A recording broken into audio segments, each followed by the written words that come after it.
Thanks for tuning in to Local SEO Today. Don't forget to subscribe and share this episode. My guest today is Tom Karadza, the co-founder of Rockstar Real Estate.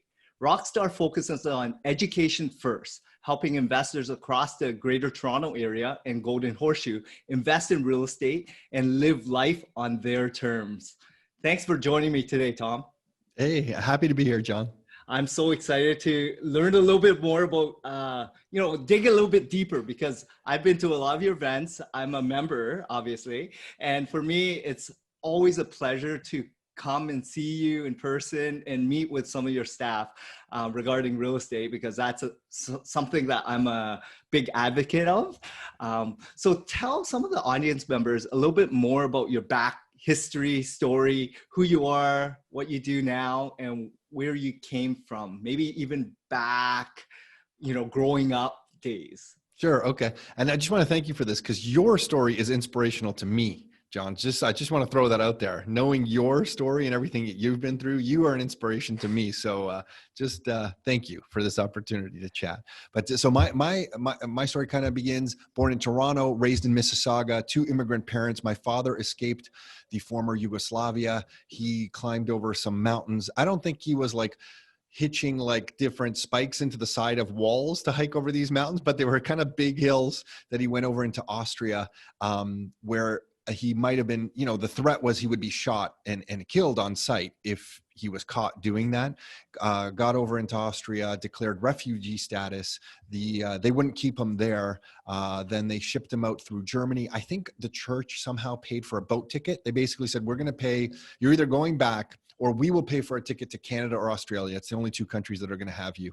And they shipped him out on a boat from Germany, northern part of Germany, came on a boat, and then landed in Halifax, and then somehow worked his way down to Toronto and lived in some friend of a friend's basement to get started. And I think he was so upset with the culture change, he wanted to go back. It was really a shock to him. He didn't have friends or family here, and he didn't have enough money to go back. So he was stuck in Canada. So that's our father. Our mother, Scottish. Her family had a little bit more money, very poor, but they came over on a plane. So sophisticated. They came over, and my parents met here in Toronto.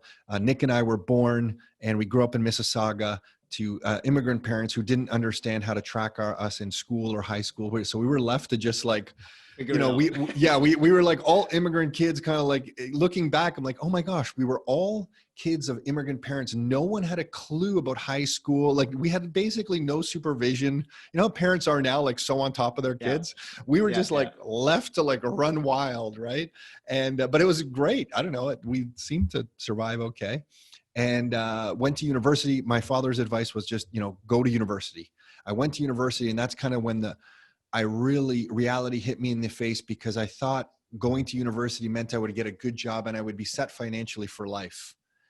And I remember when I got my first job, it was $35,000 a year in the IT department of Royal Bank. And after I paid for my GO train and some parking and some meals, and I went to Harry Rosen. I couldn't afford Harry Rosen. Like, I don't know what I was doing going to Harry Rosen. I got a nice like jacket to think, I guess I thought I had like made it or something. And I remember the cost of that jacket, how much of it my salary was taking. And I just remember thinking, holy smokes, I think I've been fed a lie. Like I did all the right things. I got good marks in high school, went to university.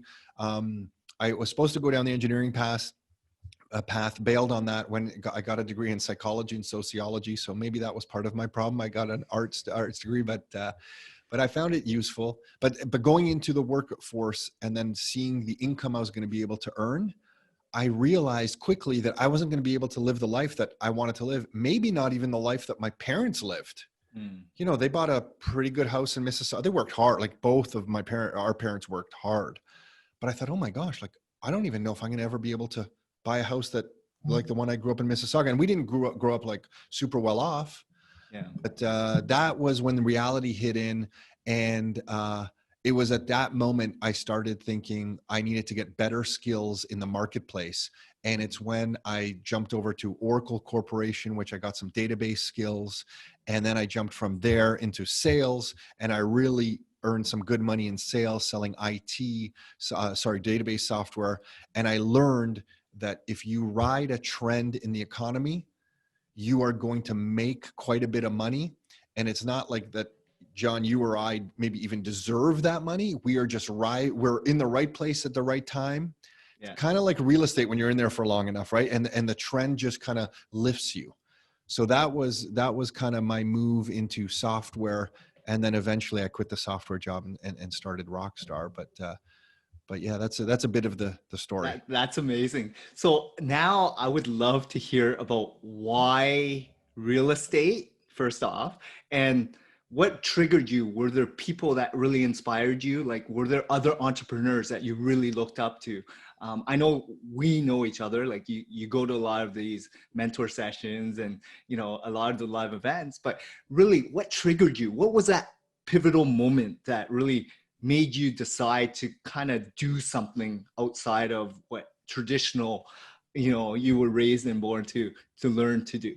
Yeah, I think so. Real estate, I was reading in my early 20s, I was reading a lot of books, and it seemed like everyone who had amassed any sort of freedom in their life or wealth had real estate. Like, even if they started other businesses, Yeah. you know, they ultimately they owned real estate. I think I remember reading a book about Arnold Schwarzenegger, and it was like he did all this bodybuilding stuff and he was in movies, but then I learned he owned a whole bunch of real estate in California. Yeah. And every story was kind of like that. Like Yeah. so I decided kind of for myself pretty early on that, even if I don't really love real estate, I should probably incorporate that into my life somehow.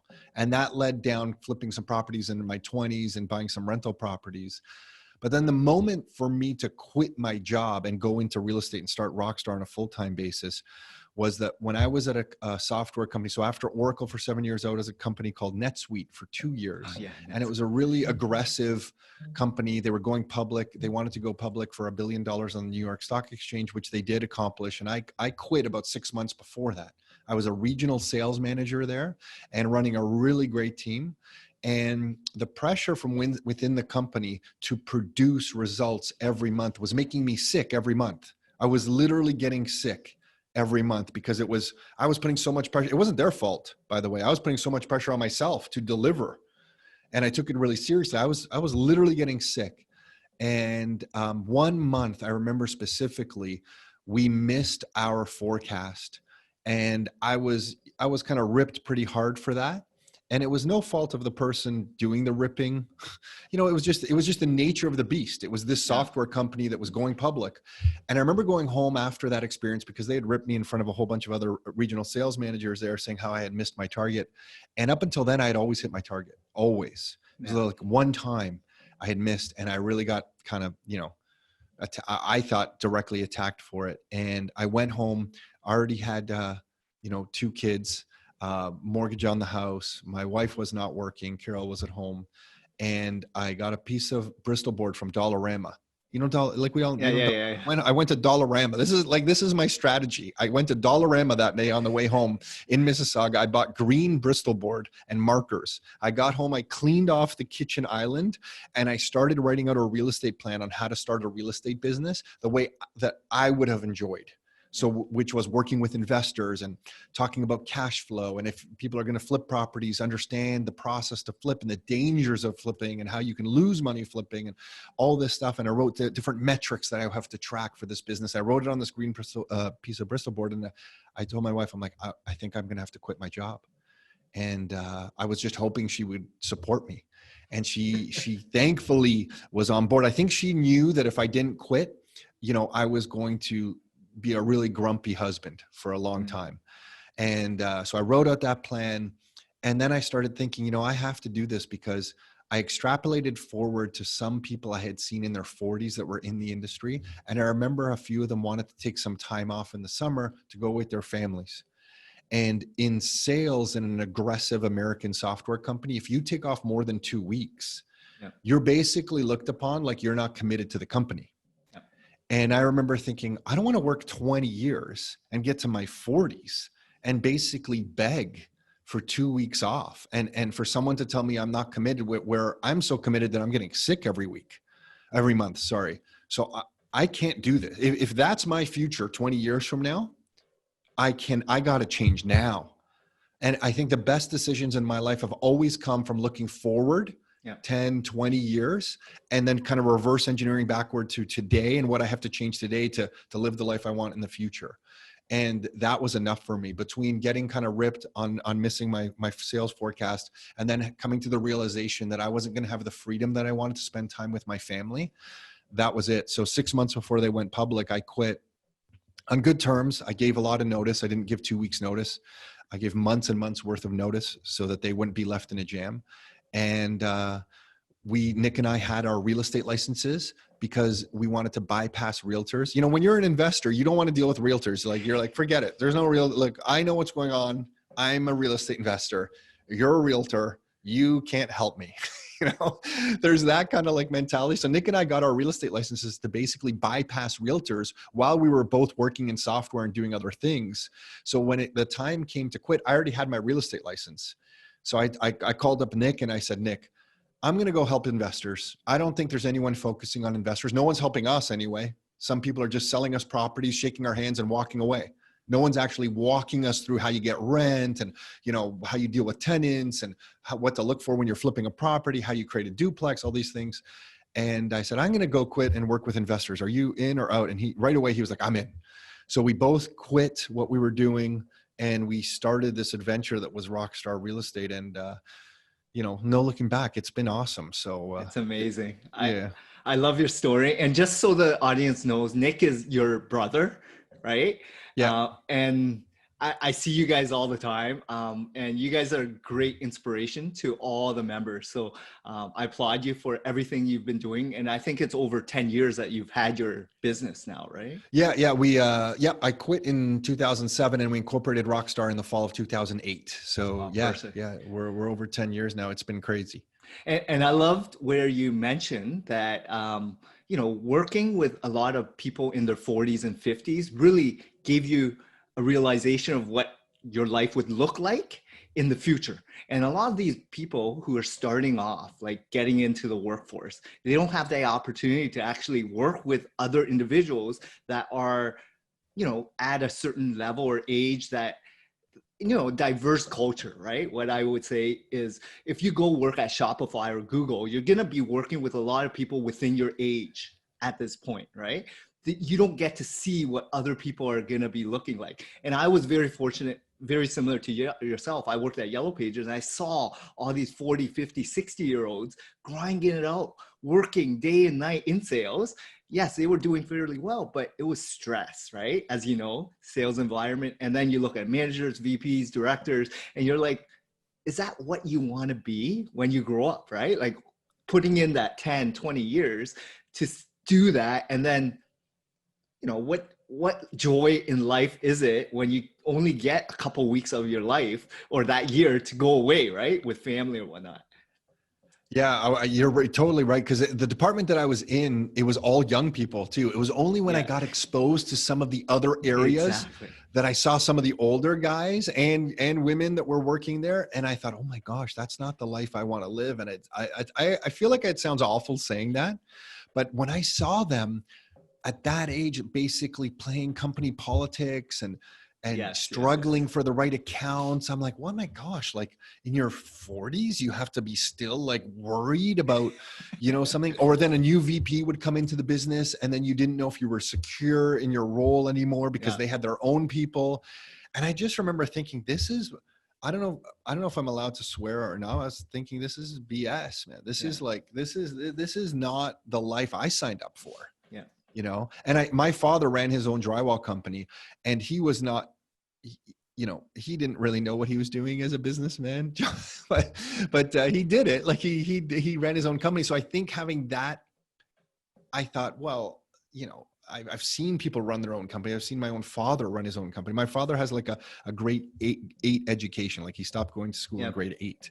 Yeah. And, I thought, well, I don't know. I think if he could do it, I don't even, I thought if he could do it, it was more like I had just been exposed to it. Yeah. So I thought you could do it. Yeah. So I'm kind of thankful. I'm just really thankful for everything that, you know, my parents did for us. Right. Yeah. I feel thankful to be born in this country. I feel thankful for the opportunities that I had, for the friends and different cultures and to meet so many amazing people. Like, I just feel like Canada's a really, you know, if you're lucky enough to be grow up here, you kind of get a lot of opportunities thrown your way. Yeah, I love how positive you are and grateful you are too, because I'm the same way. Because every moment I have, I'm always smiling. I'm always like just being present and loving life, right? Because if you're not, why are you even doing what you're doing? What are you pursuing in your as your end goal, right? So just enjoy the moment, spend time with people you love, do things that you love, and that's what happiness is about, right? Totally. Yeah, totally. So growing up, I know you mentioned like your career, you started your journey, but did you ever imagine being your own boss, like running a business? Was this something that you really looked up to while your dad was pursuing his own kind of company on the side? I think because our father was so interested in us getting educated at university, it Yeah. really wasn't something in my mind. Like I thought maybe I'm the older brother, and maybe growing up, I thought, well, our father, I think he really wanted us to go to school and become a lawyer. Like I think that's was his, like if he admits his dream, I think it was like go to school and become a lawyer and do the family proud, Yeah. And I think maybe that's what I thought was the right thing to do, even though I didn't go and become a lawyer. So I never really had it in my mind to run my own business. I think it's weird. I think that came from the book. I think the biggest influence, or one of the biggest ones, I read Richard Branson's book, Losing My Virginity, Oh yeah. his That story was a of good like one. what he went through. I remember reading that book early on thinking, this guy's insane. Yeah. Like he's getting arrested smuggling records or whatever he was smuggling across the border. He's spending nights in jail. He's writing Yeah. these newspapers. He's then starting an airline by renting a Yeah. plane when he's on a trip. He buys an island. Like I'm like, this is chaos. This is chaos. So I think it was more being exposed to these stories through books, because I couldn't afford, like at that time, couldn't afford a mentor or couldn't afford to really get direct exposure to people who were doing things. So I think it was through books and reading these things Yeah. that I thought, wow, like there's another way. So I think it was less, our father's having his own company, and more just being in the work world, reading these books, getting me exposed to other ideas. And it's weird. I didn't read from 18 to 24, like from early 20s, I read some books, but till about 24, I hardly read. And then I did the deep dive, like Think and Grow Rich, and all of Yeah. Napoleon Napoleon Hill's Hill's. Yeah. stuff, and How to Win Friends and Influence Yeah. People, Dale Dale Carnegie, like Carnegie. Yeah. the classics books, right? Like I went down all these books, and it was just like this new world was Yeah. opening up to me. And I think that's really what got me thinking, wow, there's a different life here. I don't have to, go into this corporate world and stay here. I can go do something else. So I think it was the stories of other people, which will be interesting, I think, for the next generation coming in the next 10 years, because through what you're doing, John, and what everyone's doing and sharing online, it seems like anything's possible to everybody. You don't even have to read books. You can see on Instagram what people are doing and not doing, or you can get exposed to things so much more quickly now. I'm interested to see what happens to the workforce and the economy in the next 10 and 20 years, right? Yeah, but like you put in the time to actually read and be inspired and actually do something about it. A lot of these people today will look at a snippet of social post or Instagram video and think they are experts right away without putting in the time and effort to really understand the root cause and what it really means to That's do true. it, And that's right? something I'm The doing with my own time. kids. You're right. I'm trying to, yeah. And anyone who asks, especially some younger people who meet us here at Rockstar, some people I think that we're just kind of like going on beach vacations and Yes. like, I'm like, no, you don't understand. Like starting a business requires an incredible amount of momentum. Like you're Yes. going to have to work harder. Like starting a business was way harder than my 9 to 5 job. Oh yeah. Like my 9 to 5 job, I just clock out of the job and I don't care anymore. Yeah. Or I kind of cared, but I mean, you kind of detach a little bit. But starting your own business, like it's never ending. I remember at the beginning, Nick and I, like for a few months, I was starting Rockstar and working still. Yeah. And I had 2 laptop bags, my like 9 to 5 bag and my bag of like my future.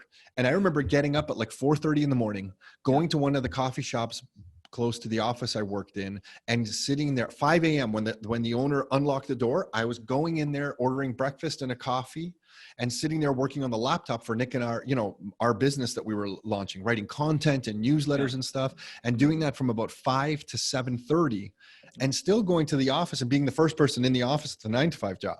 Yeah.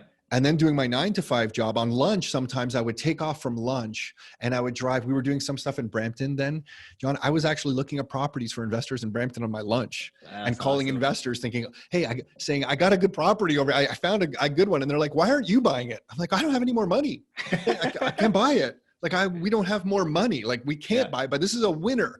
And so we were doing these deals on lunch, coming back for the afternoon. And I remember sometimes I was driving to Hamilton from Mississauga, and those were long lunches. Those were like 2-hour lunches. And people were like, where did you go? And I was driving from the airport to Hamilton to scout out properties, and then calling people on the way back, trying to get an investor to buy a property, and not forcing them. But like I genuinely found a good cash flow. We were buying single family homes on the Hamilton Mountain for $195,000 to $205,000.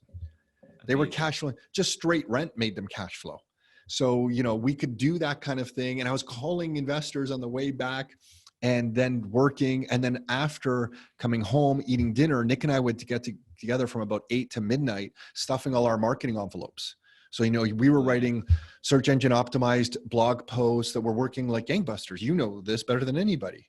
And we were starting to earn leads, and the leads were coming in. And from 8 to midnight, we were in my unfinished basement on the cement floor, on our hands and knees, because I didn't even have a table. And we were stuffing these flyers, these reports that we had written about real estate investing into these envelopes, and we were licking them, and we were arguing about like who's doing it faster, because we're both exhausted, And Nick was like, well, you're taking so long to lick these envelopes. He's like, you do it like this. And he got the sponge and the little water, and he was like, doing it like this. I'm like, no, you do it like this. And we were arguing about the most ridiculous things, like just out of exhaustion.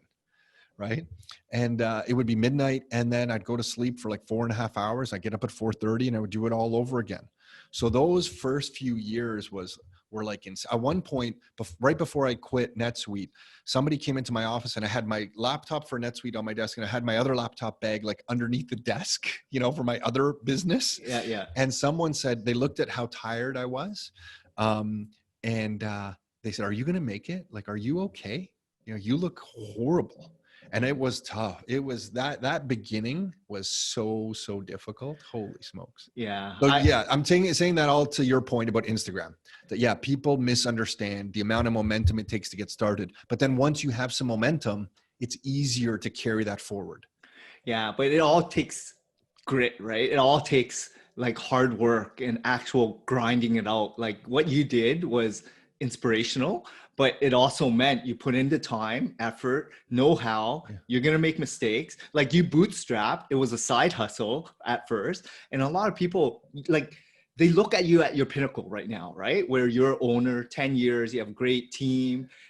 They see that you're going on trips, that you post it or whatever, but they don't see what it took, which is 20, 30 years of hard work, right? But they see you and they're like, oh, I can do that. And they're in their 20s. They don't understand you're now, closer to 40s and 50s. And it took you so many years to get to where you are. I think that's the biggest thing that like no one realized. I used to think there was a secret. I used to think I didn't have enough money because I didn't know the secret. Now I know the secret is just putting your head down and working every single day in and out. And I've also learned there's no mistakes. Like I used to be scared of maybe making a mistake or feeling embarrassed that people might see me fail in some capacity. And now I've learned that the mistakes are only made because I didn't have the knowledge that I needed. And the mistakes are necessary for me to get that knowledge. So in fact, mistakes are required to succeed. Like mistakes are the raw material. Like the mistakes are the raw material that you need to build upon your success. You have to make all the mistakes. And when I discovered that, Nick and I realized, oh my gosh, let's go and make all the mistakes we can. Yes. Like that really propelled us. Yeah, that little realization, as ridiculous as that sounds, that really propelled us. Because then we were fearless. Yeah. We were like, well, let's do this and let's promise this, and not promise something to an investor that we didn't feel we could do. And if we didn't live up to it, we would correct it. right? We would, we would do whatever we needed to do to fulfill our promises. But sometimes we were making crazy promises. Like one time there was a guy from British Columbia who was found out about us, I don't know how. And he said, I want to buy a property in Hamilton. I heard Hamilton's a really good place to buy a property. And I'm like, sure, we can help you out. And he goes, well, you're going to have to rent it out for me. And I need this much rent every month because I need this much cash flow. It's not going to work for me. I'm like, oh, I got you. Easy. I got you. No problem. And I remember thinking, okay, that rent's a little higher than I probably should have committed to, right? And we went out to this property. And the first time we went out to it, and this guy needed to rent it out quickly, there was a snowstorm. But Nick and I still went out there, and we were calling tenants back saying, yep, we're going to be there. Meet us there. We pulled up in front of this house. Nick plowed, like he got a shovel out of our trunk and plowed a little pathway this big. Like I swear, up on a Hamilton mountain, you know how sometimes it can snow up on the mountain there? Yeah. Like it was a lot of snow. And he made a little path to this house so all the tenants could walk there. And I checked my pockets and I forgot the keys at home. And I remember thinking, oh my God. Like I went and apologized to everyone. Nick was furious. Like, we're brothers, right? So he was like just furious with me. And I drove home that day thinking, oh, what a failure. I'm letting him down. I'm letting this investor down. I got to check myself here. Like I'm losing it here. Like this isn't going to work. Right. And I had to kind of regroup myself. The next 2 days, we called leads back up, people back to the property. I rented out that weekend for more than I thought I was going to rent it for. Amazing. And I thought, oh my God, where sometimes where you think just the universe is working out for you, you went through this low moment. And then a few days later, you kind of have the success. And it was going through more and more things like that I realized, okay, you know what, if bad stuff happens, just keep going. Just don't stop, keep going, and things will work out. So, anyway, I'm rambling now. That's awesome because, failure only happens when you give up, right? And a lot of business owners give up too soon, but they also have to acknowledge when they should kind of see if it's a real business or not to kind of unfold or try to pivot, right? And do something outside of what their, say their executive summary or business plan was, right? A lot of people spend too much time thinking about what to do and actually just going out and doing it. I think you and me, it's very similar. We just do it, and I'm sure we're doing it wrong. It's okay, right? But you're having fun and you're learning, you're making mistakes and you're pivoting and you're trying to refine it and get better. And it's okay because people won't see you make those mistakes. It's just you knowing that you made it, right? They won't even realize it. Right. And it's a part of business. It's all about life as well, because as we evolve and grow, this is what life is all about. It's a journey, right? And without these little hiccups in life, how fun will it be if you already have a plan on everything as an outcome? Totally. Yeah. 100% agree. And that's why I don't have any regret. I think, sometimes when people will ask saying, well, do you have any regrets or anything you would change? I'm like, not really, because those mistakes made me stronger. I don't regret making any of those mistakes. Those mistakes gave me the confidence that I have today, knowing that, everything can be taken away from Nick and myself, everything. And it wouldn't even faze me. Like I'm not someone who needs to drive a nice car. Yeah. I'm not someone who, I don't want to say cares about anything because I care about stuff. I just mean care about anything material maybe. Yeah. And I think that all comes from a place of knowing that we can do anything we want in life. You can do anything you want. So if this journey ends in a certain way, so be it. Then the next journey begins. Yeah. Like I'm not tied to anything that I thought I would be tied to. I thought I would be tied to having the nice watch and having the nice clothes and getting in the nice car. And I thought success meant you had all the free time in the world. Like I'll have my assistant get those documents to you and, you just wave your magic hand and stuff happens. And I've realized that in business, you will have assistants and you will have people to help you out, but it's a pain. Like you're training people and people will come and go and, but the only way to grow is to go through that. Yes, and hire people and freak out about paying someone else when you're not sure if you have enough money for yourself, right? And going through all of this stuff.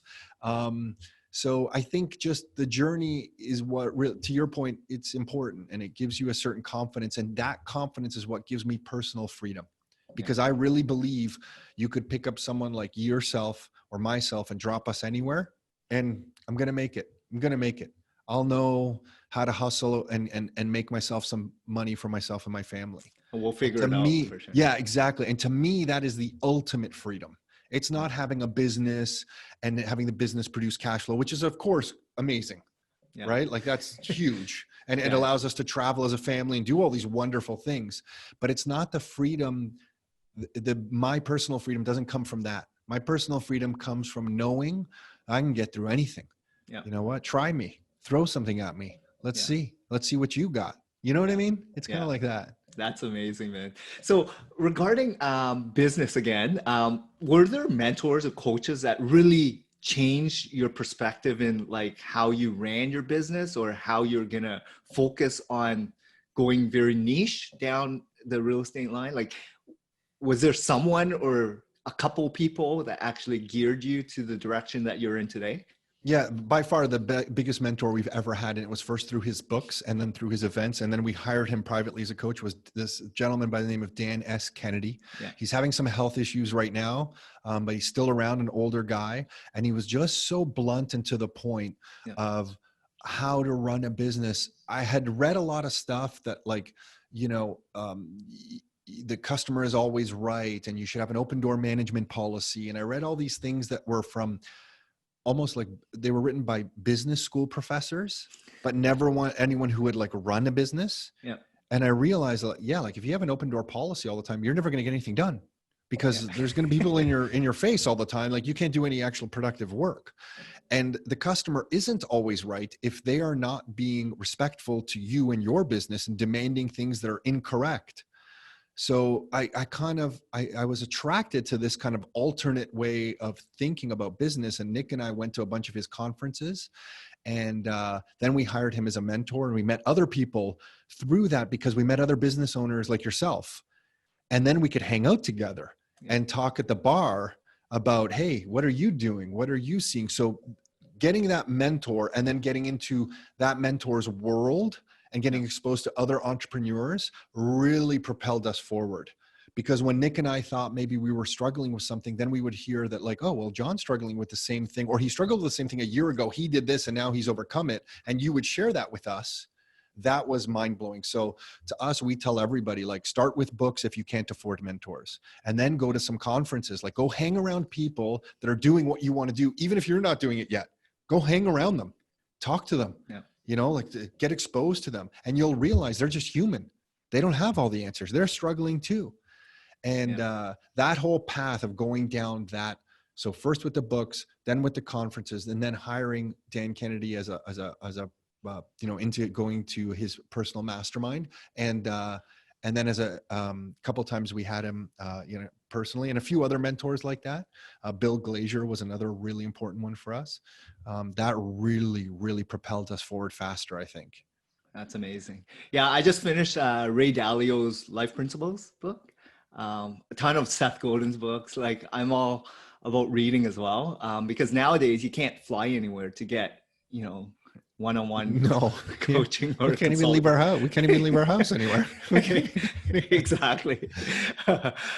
So can you share some of the maybe mistakes? Because I know we go through tons of mistakes all the time, right? And some of these listeners are either starting off as in their entrepreneur journey. Like, what did you do to overcome them, and how would you have done things differently if you would have?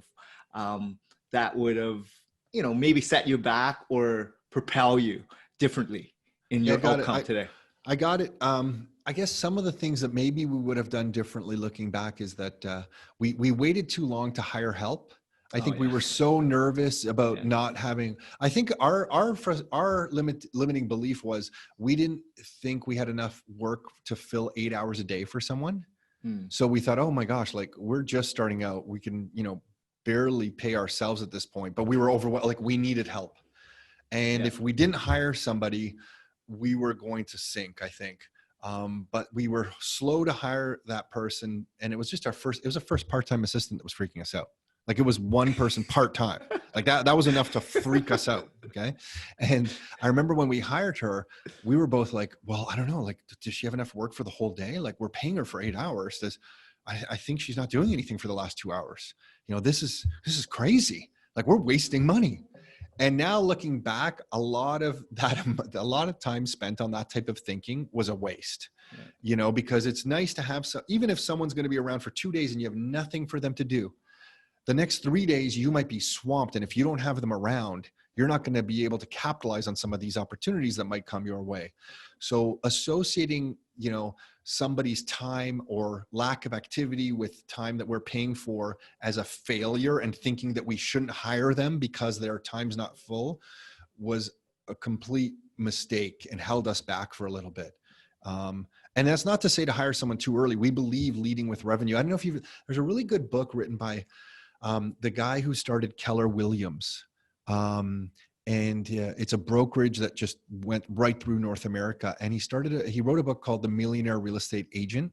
Okay. And it applies to any business owner, even though it's specifically geared for realtors.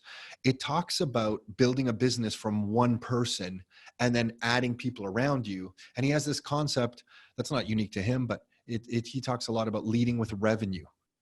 So, you know, as soon as you're able to generate some revenue, then you add on help. And I think that was our limitation, that we were generating revenue, but we were trying to do everything. We were trying to micromanage everything. Nobody could do anything as good as us. Like, you're not even licking the envelope as good as we can. Like, you're taking too long. We would have licked those envelopes in like 20 minutes. You're taking 40 minutes. Like, what's wrong with you? You know, it was some of that kind of thinking was incorrect. So hiring people was probably the biggest mistake. And then other things I think that we avoid is a lot of people wanted to do branding with us early. And we knew that the search engine optimization stuff that we were working on. So we knew that branding would become a byproduct of the good information that we were exposing. Yep. So we didn't want to lead with like creating brand. This is a mistake that I'm thankful we avoided, that we didn't want to lead with creating brochures and fancy business cards and letterhead and like a glossy website that really served no purpose other than an online brochure. We dodged that, thankfully, and doubled down on providing good information and making that good information food for the search engines. And that was a mistake I feel very grateful, because I feel like a lot of companies don't do that. They focus on all the glossy ego stuff. And they don't offer the good information out to the public. And that, by some miracle, we avoided that and just have always led with good information. And that really propelled our business. And I know you know all about this stuff and you're the expert on it, not me. But that was a really important thing, because you can spend a lot of money branding your business and on like ego-driven ads. And people would want us to sponsor different teams and things. And although you want to give back to the community, which we do, there's certain times where the money's not best spent when you're starting off sponsoring a soccer team, for example. The money's better spent in developing a website that is going to offer good information and capture leads for my business. Right? So I know I'm preaching to the choir here. I know, you're on board. No, these are great points. And I love the point where you mentioned like hiring early. You know where your skill sets are, where your strengths are, and where you can produce way more revenue by doing things that you love doing, right?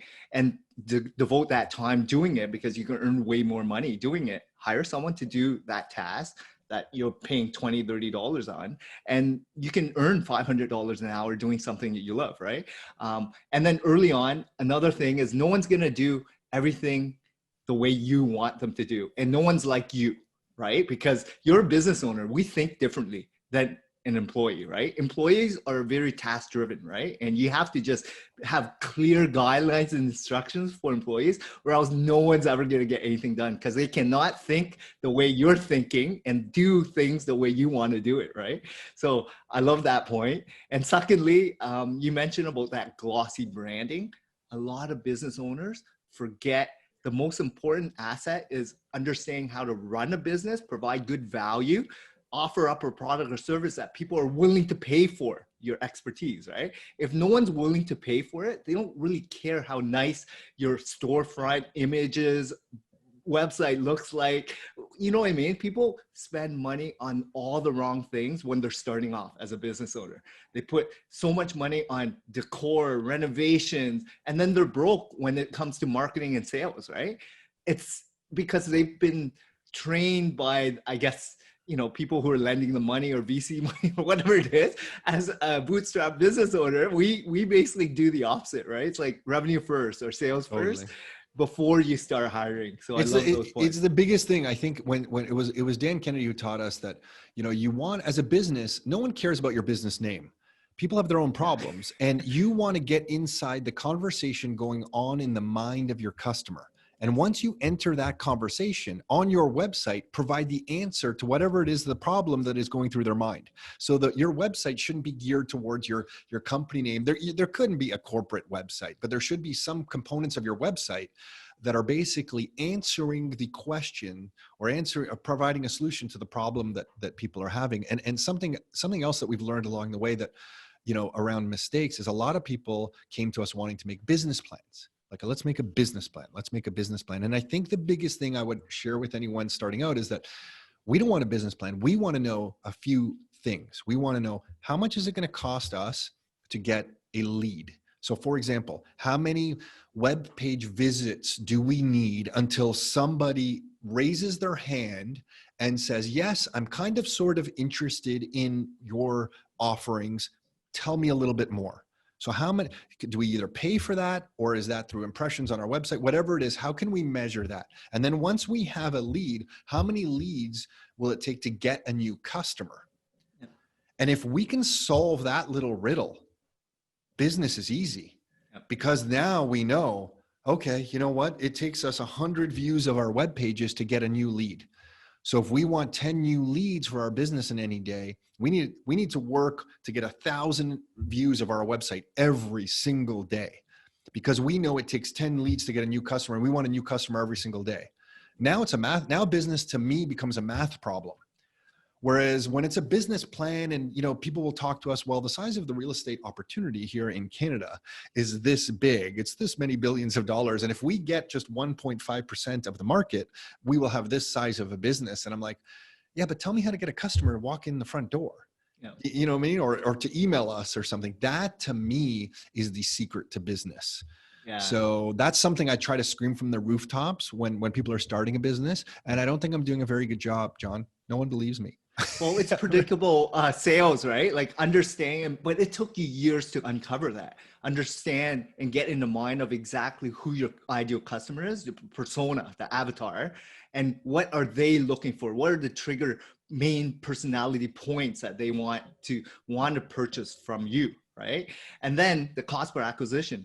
How much will it cost you, from impressions to clicks to engagement to how many visits before they actually submit a lead? And then, of course, a lead doesn't mean a sale, right? You may need 10 or 20 leads to get one sale. And then what's the quality like of that client, and what's the lifetime value of the customer? And then the referral component. And there's so many other things that we could talk about, funnels and drips and all that stuff, but that's a different topic. But yeah, great points. I love it, man.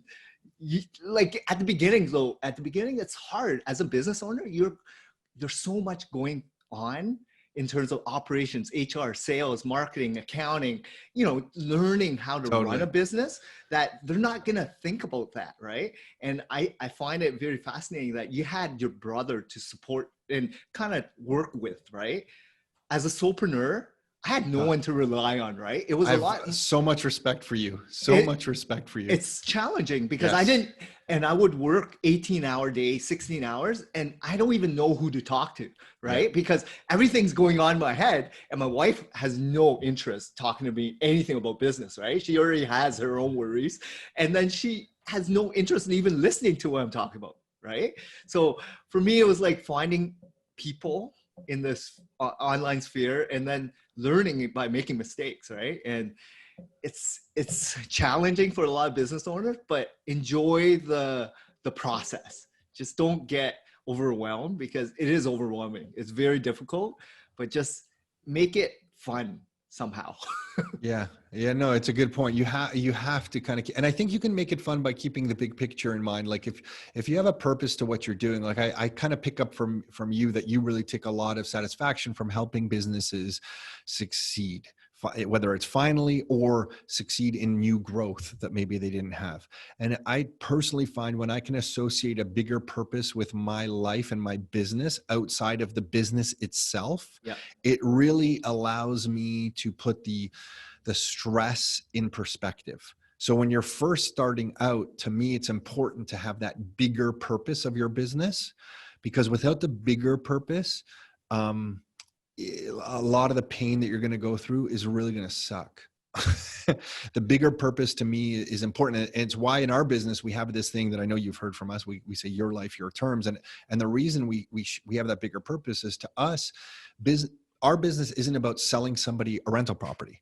Like, in fact, real estate has a lot of pain and suffering that's associated with it. Real estate often sucks. You know what I mean?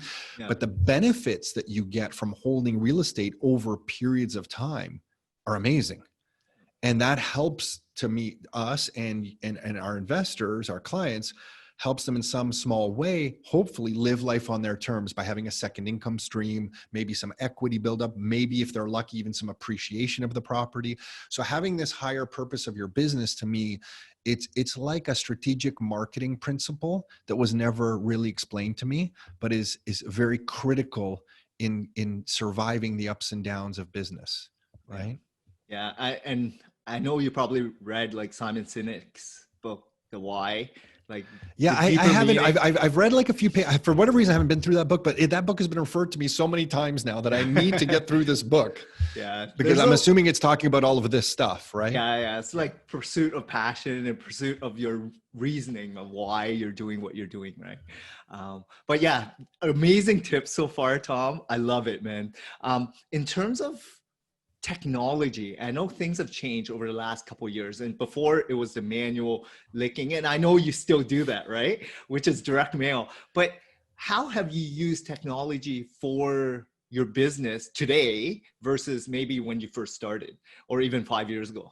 And how has that advanced for you, or downsize, or how has it worked? Yeah, it's really interesting. On an infrastructure side, moving into this new office, everyone was asking us, where is your server room going to be, or where's all, and I was like, whoa, like, you don't understand. With Google, we can run everything. Yeah, we can have everything in the cloud. Our phones are voice over IP. Yeah. Bell dropped in fiber optic here. We have gigabyte internet up and down. Oh, nice. So like a voice over IP is super smooth. So with all of that, our infrastructure needs are like, now you can start a business. Some of our team doesn't even have the voice over IP phones anymore. They have the app on their phone, and the internet's so fast in the office here, they can sit privately in one of the meeting rooms and get some work done, and they can be answering calls that are coming in, and everyone's roaming around. We have a work from home day every week but they can still take phone calls as if they were in the office. So technology, the amount of infrastructure that you used to need, like, I don't know if you remember setting up like a Microsoft Outlook email server and putting updates on this thing. And I'm old enough. I remember Windows NT and having a file server and oh gosh, it crashed. And so now starting a business is just, from the back end, technology is beautiful. Yeah. And then on the front end, it's beautiful because to share your message, you have so much media to choose from. Because if you don't like to speak in front of a camera, you don't have to go on YouTube. You can go on the internet, on your website, and write beautiful long form articles. Yeah. But if you don't like to write long form articles, well, there is YouTube, and you can record videos and put them out there and have somebody transcribe them and also have an article for you. Or if you like to speak not on video, you can do podcasts that are just audio only. So now we have all these different forms of media. And I'm sure you've heard that essay. I'm going to mess it up, about 1,000 true fans. Oh, yeah. But, in business now, you only have to offer good enough information to 1,000 loyal customers that will continue buying your product or really be local fans and referring your service. And that's enough. And with all these different forms of media, you can get to those 1,000 fans of your particular business faster and easier than you ever could before. Yeah. So technology on the back end infrastructure is mind blowing. We literally have, I feel like we have we have the internet streaming in here. And what else do we have? We just have the network jacks. We have some sound system in the office here. But that's pretty much it. Yeah. There's Apple TVs on the computer, so we can throw up our screen on here. So infrastructure, and on the front end media side, it's just mind blowing. I'm not sure if I'm answering what you were asking, but it's mind blowing to see it evolve. And it's amazing hearing from an entrepreneur that how affordable it is today, how Yeah. fast it is, and how advanced it is in terms of like before, like when I was working at Yellow Pages, it took 5 minutes to boot up a computer. It took 2 minutes to send an Totally. email because it was a Yeah. 3G network. Loading up a website took a couple minutes. And then it's like, how many people are actually using the internet because it takes so much time, right? Technology has advanced so quickly. APIs with smartphones, like that phone is so powerful, right? Like GPS, video, email, movies, you name it is on that device, right? Versus before it was like you had different devices for everything, right? Totally. Yeah. It's amazing. I think now the biggest one to me is just seeing the smartphone, our voice over IP phones on team members, their own personal iPhones here as an app. Oh yeah. Like to me, it's just I know that's been around for a little while now, but now I guess with the internet speed so fast and it's so usable, because before it was kind of choppy, calls would drop, there was echoey, but now people don't even know they're on their own personal iPhone, but answering like a Rockstar incoming phone call from one of our members or clients. Like it's just mind blowing to me. It's awesome. 5G, right? Soon it'll be 5G, 1,000 times the speed of 4G, right? Like it's crazy how technology has advanced, right? It's crazy. It's crazy. So just the last couple of questions. What drives you today? Like what really motivates you? What really pushes you to do what you do? And like in terms of like passion and purpose, what is your key drivers today as opposed to when you first started? I think today is, this is going to maybe even sound really weird or bad or in some way, but I feel like we're getting, most Canadians don't understand the rules of money. And the fact that the foundational base of our economic system is geared against them. And that even if they're working very hard 9 to 5 and saving some money, property prices are going to go up faster than they can save. And it's not really their fault. And I hate saying that it's not their fault because I'm a big believer in taking personal responsibility for everything. But when the system is geared towards rewarding asset owners, and really kind of punishing savers, which then ultimately means income earners. To me, I just take that personally. And I think part of the reason I take that so personally is I believe Canada is one of the best countries in the world. And I grew up, I would consider it like maybe lower middle class, kind of, and I found that was a beautiful way to be brought up. And I feel that that's vanishing. There was a time when my father worked and my mother didn't work. And we didn't really suffer. I don't think we were like rich by any means, but we could pay the bills, right? There were times when both my parents had to work, to be fair. There was, ups and downs and that kind of stuff. But I don't think that's possible anymore. I think everybody just assumes both parents are going to work. Whereas there was a time that I can remember where that was an option. And I just feel that this theft of people's time and labor through inflation and the way the economic system is set up really drives me to share our real estate message, because I feel a good real estate property is one way to circumvent the system. So real estate to me, like we're not passionate about real estate by trying to tell people real estate's the best investment you're ever going to make and look, prices never go down. No. The prices go up and down and you need to be careful. You can lose money. This is a dangerous game. You need to be sophisticated in it. But if you can be sophisticated in your real estate decisions, it will help you navigate through a money system that is geared against people who do not own assets. And that really drives me. And it might, sometimes I share that and I think I sound completely ridiculous, but I really don't even care. It drives me. And that's what keeps us going. That's amazing. Because again, asset allocation is very critical. I'm reading a Tony Robbins mastering what is that? Mastering the money game or something like that? Yeah, I'm almost done it. That's a thick one. Yeah, that book is like that's thick, man. But I love the Ray Dalio's life principles one as well. That was a really good one. Yeah, cool. But yeah, like learning about assets and understanding what the true system is all about. They're rewarding the rich, right? The ultra wealthy. But if you can uncover how you can take part in it and, incorporate some of it so that you can own some of the assets so that you can live your life on your terms.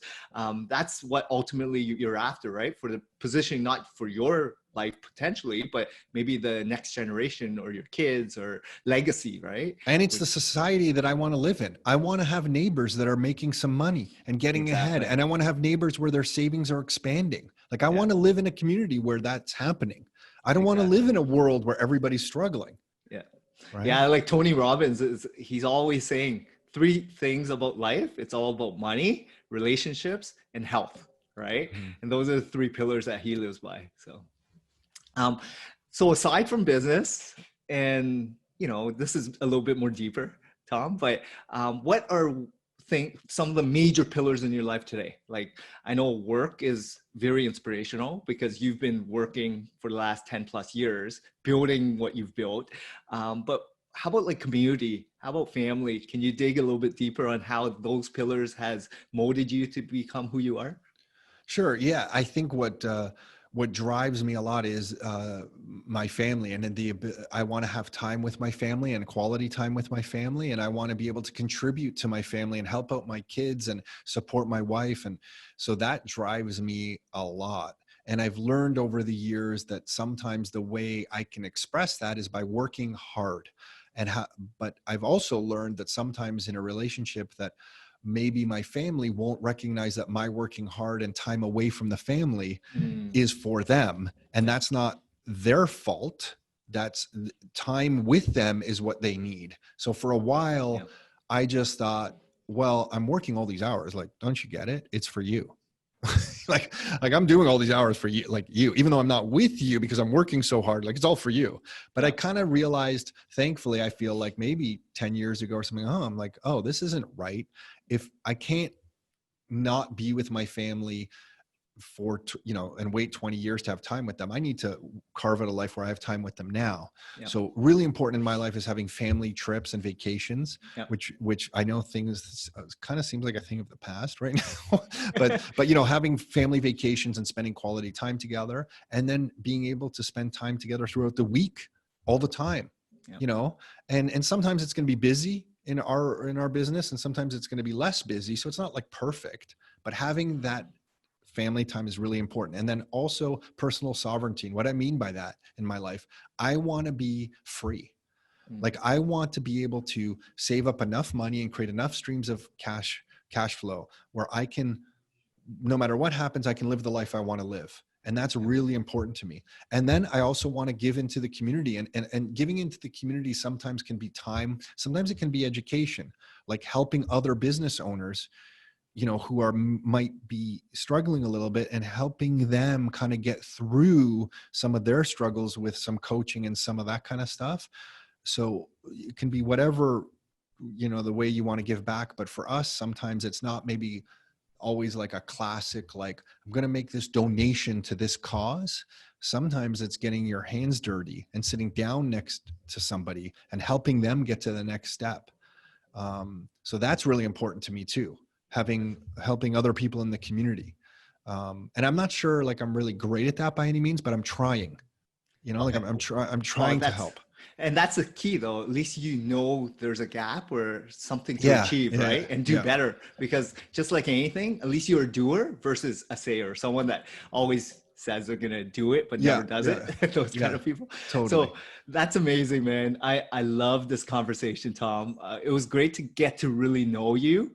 So how can some of the listeners get a hold of you, reach out to you or learn a little bit more about your business? Sure. The best website is probably rockstarinnercircle.com. There's a bunch of books and reports and articles and stuff on there, and ways to contact us. So just that website's probably the best way. Amazing. Well, thanks a lot. I really appreciate your time, Tom. And it was a lot of fun. Thank you. Yeah. Thanks for having me, John. This was great.